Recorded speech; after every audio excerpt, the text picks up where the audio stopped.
Tonight, by design, for our presenters on tonight, as we've been talking about connection, it's important for me to share a little bit about my connection with these three individuals. And I know I already introduced both Tiffany and Helu, but in 2018, where I was working, the grant that I was on ended. So when that grant ended, I didn't have a job, y'all. And yeah, what am I going to do? So I said, I'm going to step out here and do my own thing. I really like this training thing. In order for us to be a core trainer, we teach some national curriculums, the main one being that from CCAR, which is the Connecticut Community of Addiction Recovery, who provides national trainings. We need to have at least 2 core trainers. So I called on Helu, what we gonna do? And you know what, without hesitation, he jumped up and said, well, you got one, I'm with you. So I was able to use his credentials sort of to meet that requirement. And then for, now that we're out here, we don't have much money. But my sister got a grant, Tiffany Scott, for the Maryland Peer Advisory Council. And without a hesitation, she said, we're going to add some training into this grant. The grant was for advocacy, you all.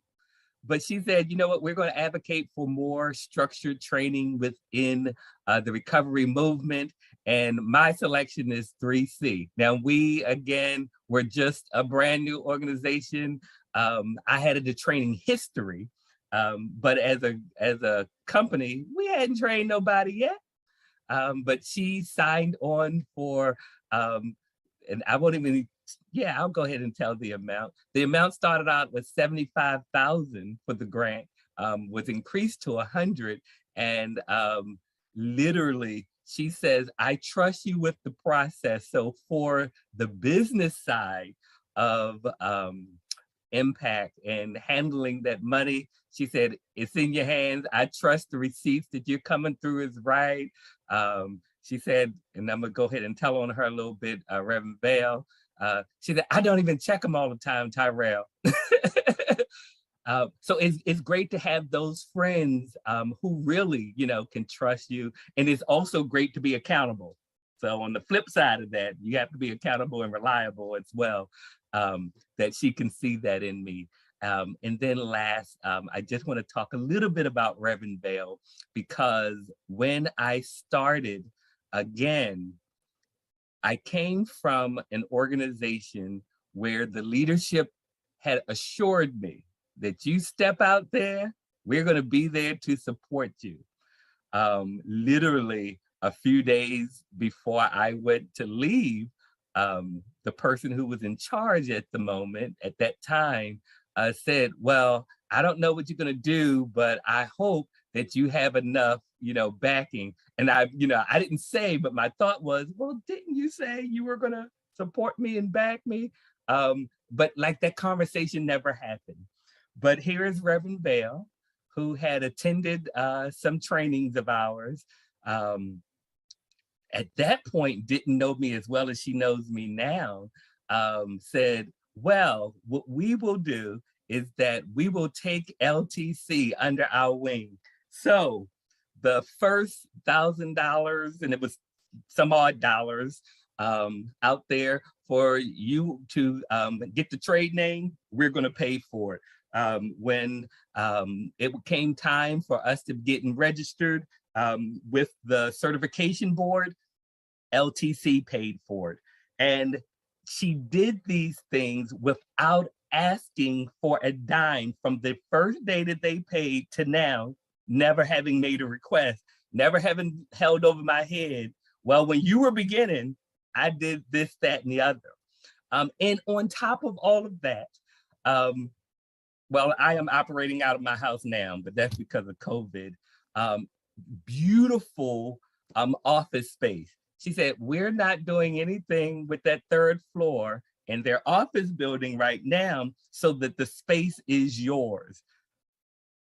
And when I tell you again, just that envelopment of love, Reverend Bell, I'll always appreciate you for. Helu for stepping in, and Tiffany just for trusting me as we go through this process together. So I want you all to know that I have, again, that personal connection with these individuals who are sharing tonight. And then on tomorrow night, we're going to talk about them as well. But yeah, just having that connection and having that family, those friends who can support and love on us, I say is marvelous. It has helped me in my process.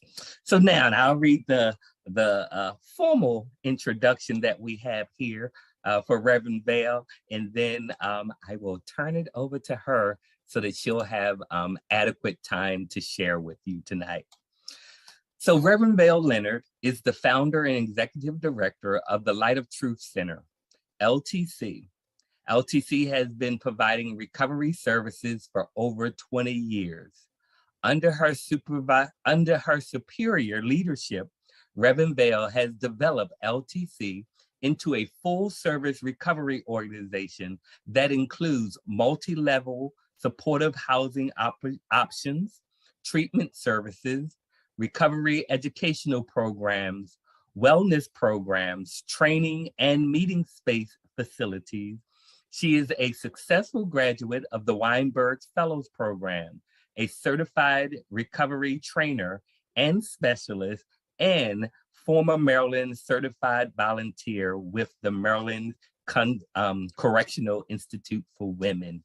Please lend your ears for our keynote on tonight in the person of Reverend Bell Leonard. Welcome, Reverend Bell.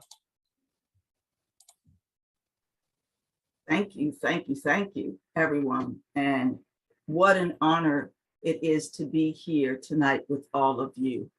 I am absolutely so grateful. I want to thank the organization for thinking of me and for allowing me to share my experiences, my hopes, and my strengths with you this evening. We get to talk real talk about recovery. And anybody that knows me knows that I love recovery and I love to talk about recovery. I'm in long-term recovery. And so it is near and dear to my heart, especially when you have walked on the other side of midnight and God brings you out of the darkness into the light. It is an honor and a blessing. I'm humbled to be able to be here and share with you. One of the things that I want to talk about with recovery and make it very clear is that recovery is not a moral dilemma. It is absolutely not a moral failing, and it is not a matter of willpower. And so there are many conversations surrounding addiction, active addiction, overdose. There are few conversations that surround recovery. And so let's talk a little bit about that tonight and why that happens and how important that is, especially for the family. We do recover, and recovery is in fact possible. And so one of the things as a community is inundated with information about overdose and inundated with information about active addiction and substance use disorder. And on the flip side of that, there's very little information really for the family and the community around recovery.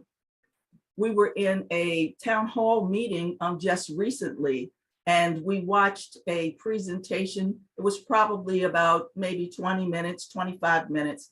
And all of the information presented was about overdose, the various types of drugs that were being used, how they were being used, numbers referencing 2019 and 2020. 21, we're at the highest level ever of overdose. However, there was little information about recovery or solutions directed towards recovery. And so it is time for us to begin to really have those kinds of conversations. First off, the family, and the general community, if we are not providing information about recovery, the possibility of recovery, then it is hard for the community to accept and acknowledge and recognize that recovery is possible. For many, many years, movies, various medias, songs, writings have always talked about the addict or the alcoholic in a way that has created a wall of stigma. And so for those of us who are in long-term recovery, not only do we have to manage our own recovery, but we also have to manage the stigma associated with recovery. I'm so glad to see this type of conference, and especially coming from the church, because it has been my feeling for a while that the church has been quiet in this whole scenario. Always, it has been the church in our communities, it has always been the church that has been the spearhead of any movement. It has always been the church that has been the basis of our community development and our community moving forward. So to have a conference, a church conference that's talking about recovery, I am really, really encouraged. Now, there are a couple of conversations around addiction and active addiction. There's a conversation that believes that addiction is a dis-ease. There's a conversation that believes that addiction is a neural adaptive disorder. And there is yet another conversation that we rarely hear or people rarely speak of, and that is addiction as a soul's unfoldment, a soul's journey. For me, addiction clearly has been a soul's unfoldment. Everything that I do, everything that I am, all of my life and all of my affairs have been born and spearheaded out of this experience we call addiction. So let me talk to you a little bit about why they can say that addiction is a disease. A disease is developed by a team of medical professionals who have a prognosis and a diagnosis. And so you have to be able to demonstrate in a group of people that they have similar symptoms, that they have similar behaviors, and that they have similar outcomes. And if that can be proved in multiple groups of people in multiple ways, then the medical community then decides and acknowledges that as a dis-ease. A neural adaptive disorder is about the way the brain functions and the way we think. And so as we think, the brain fires off a little spark, and that spark ignites and touches with another spark within a brain, and an idea, a thought form is then developed. If we have a repetitive thought form, that then creates what we call an addiction.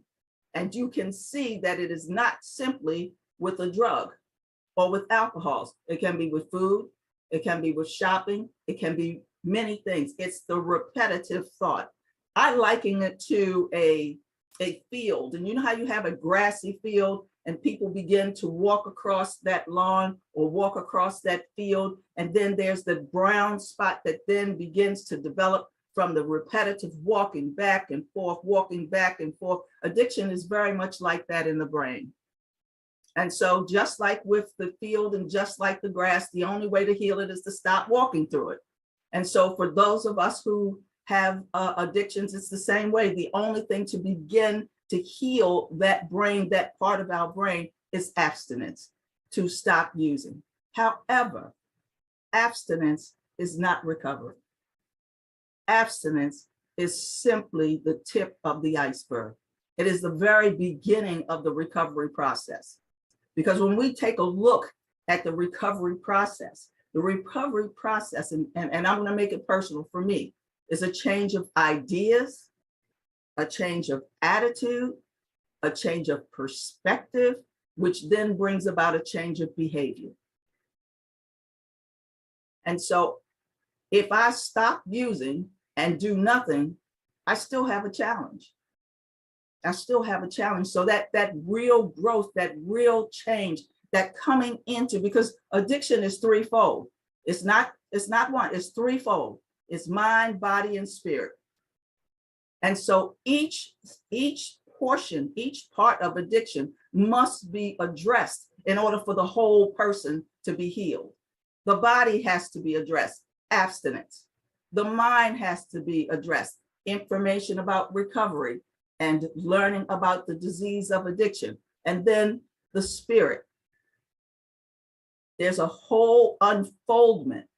There's many of us, and I'm a 12-stepper, so I'm going to talk about that.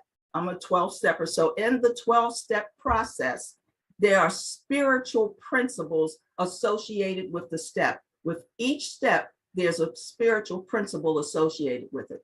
And so as you work the step, you learn how to implement the spiritual principle in your life. That's what changes you.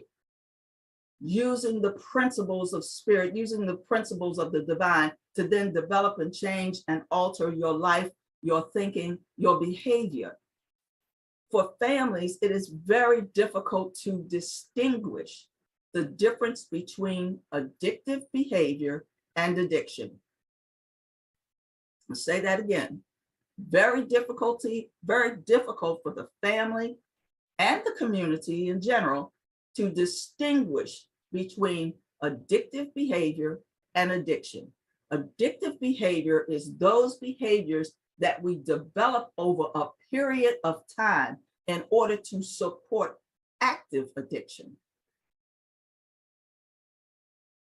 All of the manipulation, all of the maneuvering, all of the things that happen day to day, those are addictive behaviors that are developed over a period of time. The disease of addiction is a whole different thing. That's a whole different thing. And so one of the things that I ask families to do, I talk to a lot of families, and one of the things I ask them to do is educate yourself about recovery. Take the time to educate yourself about recovery. Learn about recovery. There is no way you can support your loved one. There is no way that you can understand what your loved one is going through if you don't understand the disease of addiction and if you don't recognize that there is hope for recovery. Often when we talk about recovery and we talk about change, we talk about the stages of change, but there are also stages of recovery. Just like there are 5 stages of change, there are also 5 stages of recovery. And so as you begin to learn about recovery and learn the stages of recovery, those that we love and those that we support, we can identify what stage of recovery they're in and what they're going through. Those of us who provide services, when we are training, one of the things that we usually say in training is make sure that whatever you provide is stage appropriate. Don't talk to a person with 3 months clean as you would talk to someone that has 1 year clean or 2 years clean, because they don't know what you're talking about. Because they're not there yet. They haven't grown into that yet. So as you educate yourself, you'll be able to see where a person is, where your loved one is, where a family member is, or where a friend is, so that you can be able to be supportive. I wanted to make sure that this is a conversation and that it is interactive, because I want to have real talk about recovery, real talk about the stigma, and real talk about what we go through as we grow in our recovery process. So if you have questions as we're going through, you don't have to wait till the end. You could just put it in the chat. Tyrell will let me know, and we will address or answer any questions that you might have as we're moving forward. All right? All right. Books about active addiction, and about overdose. But you could probably only fill a couple of shelves about recovery. I'm not sure why we don't talk about recovery.